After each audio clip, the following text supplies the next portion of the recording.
Praise the lord. ఈరోజు దేవుడు నీతో మాట్లాడుతున్న మాట. అనేక నిందలు, అవమానాలకు గురి అవుతున్నారా? నేను ఎరగను అని ఎంత మొత్తుకొని చెప్పినా వినటలేదా? నీ మీద నింద వచ్చినప్పుడు దేవుడు దానిని నిర్ధారణ చేసిన దాకా ఓర్పుతో దేవుని పాదాల దగ్గర కాచుకోవటం, దేవునికి మొరపెట్టడం నేర్చుకోండి. ఆ పని ఏసేపు చేశాడు. ఏసేపు మీద నింద వచ్చింది. ఆడ మనిషి అబద్ధం ఆడింది. ఆమె బలాత్కారము చేయబోయి ఆయన నన్ను బలాత్కారం చేశాడని ఆయన మీద నింద మోపింది. ఏసేపు అక్కడ ఎవరితో చెప్పుకోలేదు. ఎందుకంటే చెప్పినా అక్కడ ఎవరూ నమ్మరు.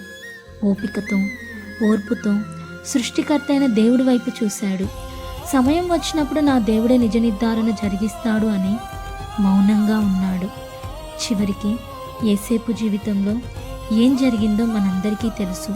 అలాగే నీ జీవితంలో నీ మీద వచ్చిన నిందలు, అవమానాలు సమయం వచ్చినప్పుడు ఖచ్చితంగా నా దేవుడు నిజ నిర్ధారణ జరిగిస్తాడు.